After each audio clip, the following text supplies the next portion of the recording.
Hello and welcome to the AEW Dark Review in 10 minutos, or 10 minutes in English. My name is Tom, aka Murphy Rhodes. So first up on Dark, we had Ricochet, Chanel, and Diamante. I don't know if I'm saying that right. Versus Brandy Rhodes with Dustin Rhodes and Ali. Ricochet is treading a really fine line between fashionable woman and heroin addict.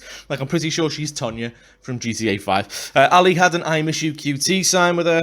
Ali dropped to her knees at one point in the match and hit Diamante with a slap to the face, very reminiscent of Dustin Rhodes himself. Interesting. Diamante had Ali sat against the bottom turnbuckle, went for a running dropkick type thing, dropkick type thing, and Brandy pulled it out of the way. So some tag team cohesion, interesting. Ricochet did the weird thing and pranced off towards the ropes, pranced back like Brandy was stunned in the ring. She pranced towards the ropes, pranced back. Randy Rhodes and Brandy Orton. Brandy Savage. Brandy super kicked her in the face, then hit her with an actually really decent looking spear to win the match. Brandy and Ali hugged after the match, and Dustin actually offered Ali a fist bump, and she did fist bump him. Are they friends? No, but you know, something's happening. Something's happening. We then had Robert Anthony, or Robert Ego Anthony, as his Twitter proclaims. He was taking on my best mate, Ricky Starks. Me and Ricky Starks being best mates since 2 Tuesdays ago, because he tweeted me, or he replied to one of my tweets. Ricky Starks just has something, doesn't he? He's sort of this is a big shout now. This is a big shout, but I feel like Ricky Starks could be AEW's version of. Not yet, mind, not yet, but soon, AEW's version of The Rock. Stop laughing, it's funny. I mean, it's not funny, it's just, it's fact, okay? Just you watch him, wait. He's got charisma, the way he holds himself, his athleticism, it's just his way, the way he has about him, just something about him really reminds me of, like, a Rock type character. Robert Anthony, by comparison, feels like the AEW version of Rob Conway. Starks hit him with a sort of double underhook side tiger bomb thing to finish the match. Ace, brilliant. We then had a video from Sean Spears, who spoke about his glove of confusion, which cleared it up a bit and made it the glove of less confusion. He spoke about other wrestlers in history who've worn a glove: Blackjack Mulligan, Ted DiBiase, Barry Windham. They've all worn it, and now they have a legacy. Then Tully screamed at him for a bit, and that was the end of the video.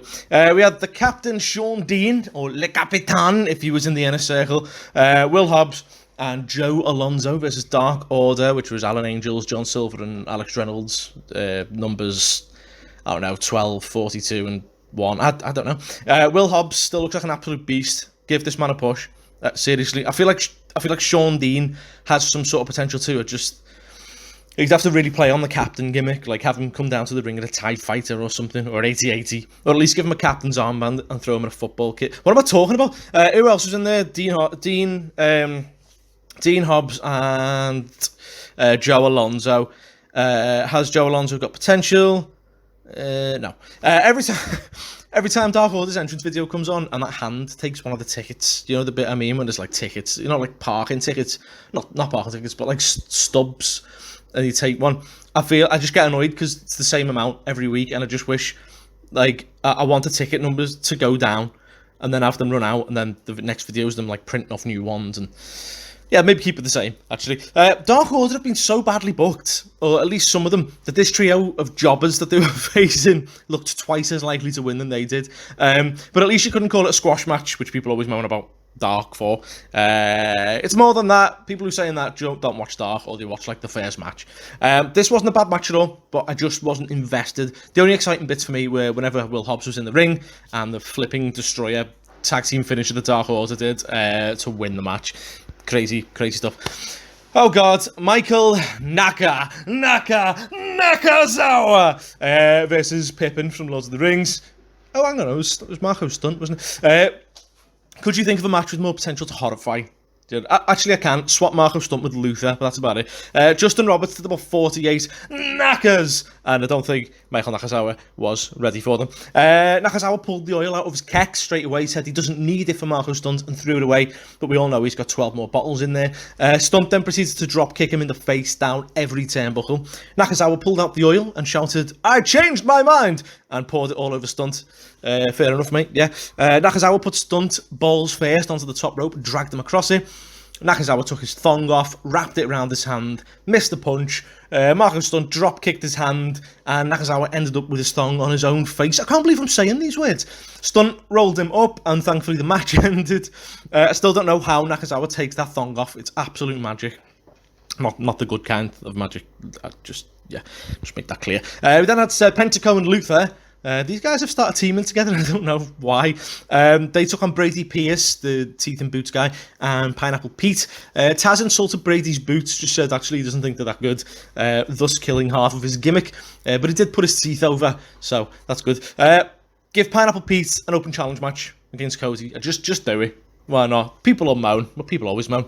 I hate Luther so much that I absolutely love him. Does anyone else feel like that? So Pentaco then shot his confetti things out of his hands at the start, and Luther started eating them. He looked like a child who'd just seen them, some kind of like a lion at a zoo for the first time, just absolute awe in his eyes, and then started eating the confetti. Then Pineapple Pete. Pineapple Pete looked absolutely terrified to start the match with Luther. But I mean, you would, wouldn't you? Serpentico and Luther's double team moves all just involve Luther throwing Serpentico at his opponent.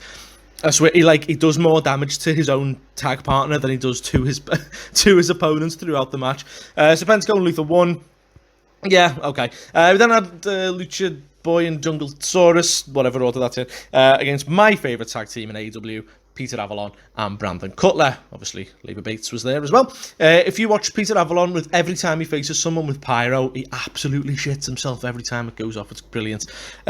Jungle, I've written Jungle Bot in my notes.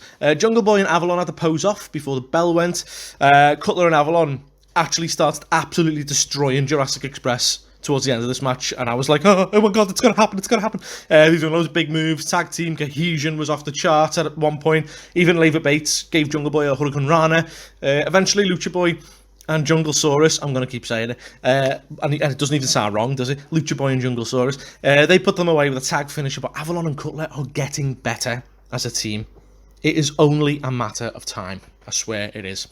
Then we had our main event. It was Brian Cage, or the Brain Cage, with Taz defending his fake title. No, his FTW title against Brian Pillman Jr. Pillman's music reminds me of Sonic Heroes music on the GameCube and like PS2 and that. It's very of that vibe. Justin Roberts doesn't announce the FTW Championship. I like that. He just announced Brian Cage. Cage came down, had words. Spoke to him, and he announced, Justin Roberts then announced the match on the belt. I like that. Well done on keeping with the theme of the title not being an official recognised championship. That's just nice attention to detail. Pillman looks great. He's going to go very, very, very far in this company. He's definitely one to watch. Brian Cage is a monster. The match was over in 4 minutes. Pillman did well in 4 minutes with what he could do. Cage attacked Pillman after the match too.